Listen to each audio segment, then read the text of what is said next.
Greetings and salutations, I'm Zook, your lovable dungeon master, and today we're doing a Geeks Anonymous Tool of the Trade. In this episode, we're going to be covering a little tip that I learned from one of my fellow YouTubers. His name is Z Bashaw, and he does a lot of animated spellbooks, great YouTuber, and one of his videos called How I DM went over a unique way to do random encounters, and I thought it was a brilliant idea that allows more interactivity with your players. So I'm gonna go right into it here. If you look, I have some decks of cards in Tabletop Simulator, and you, of course, everyone knows the deck of many things, and here's the deck of illusions.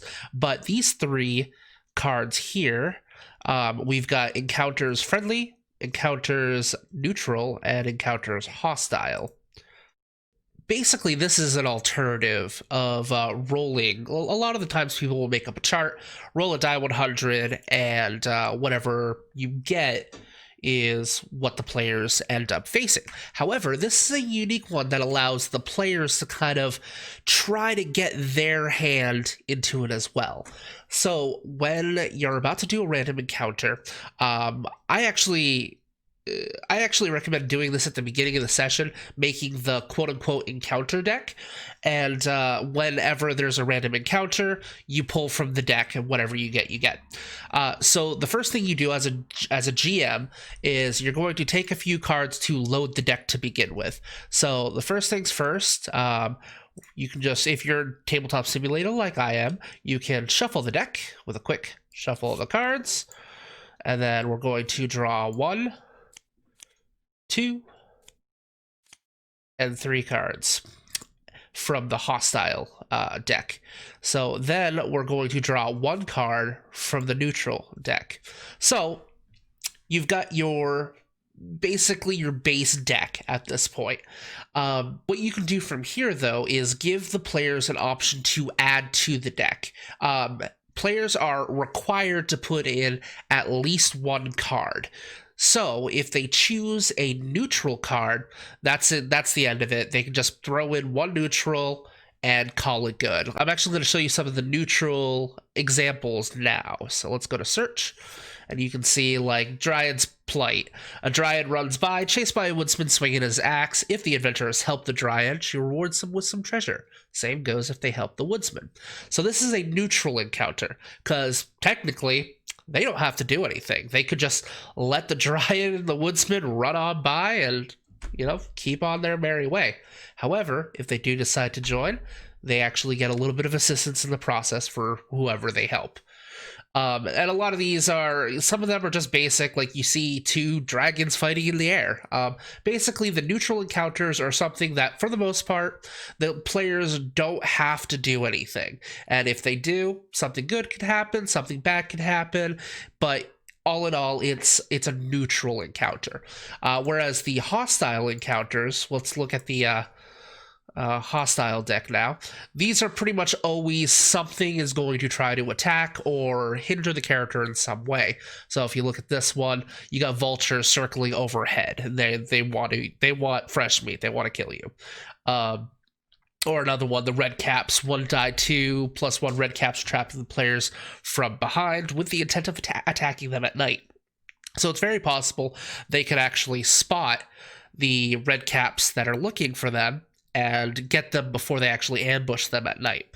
So pretty much always the hostile encounters are going to be hindering the players in some way.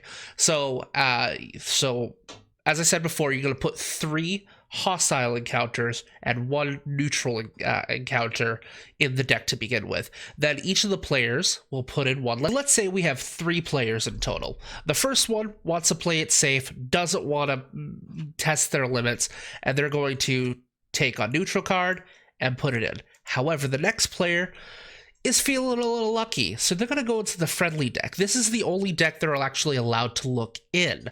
So they can go to search and look at the friendly encounters, and they go, you know what, we could really use some more gear. I think I'm going to choose the traveling merchant. I'm going to put it here and put that in the deck. But because they chose a friendly encounter, they now have to put a hostile encounter without looking into the deck as well. And the third player decides that he wants to do the same thing. Now you can choose as many cards as you want, or as little as one. So he's like, you know what? We could really use a feast. Maybe we're exhausted. Maybe we need a plate of food. We're starving. So let's put this in here. It's worth it. And then, hey, look, a chef, someone who can pay us if we find some sort of exotic kill. So that's 2 encounters. They're going to throw both into the encounter deck. And because they did 2, they're going to have to put 2 more hostile encounters. So now you have the encounter deck. There are 11 cards. We're going to shuffle it up. And when they actually get to that random encounter point in the game, simply take from that. You can put it into your hand as a DM and not let the players see. And in this case, we drew the card Out of Luck, which, if we look at it, an alkalite con artist that wants to gamble with the adventurers. They're down on their luck and need to pay for a mistake they made to gain entry back into the religious order. So this is actually I think this is one of the hostile encounters, because technically they're trying to screw over the adventurers, and they're trying to con them out of some gold.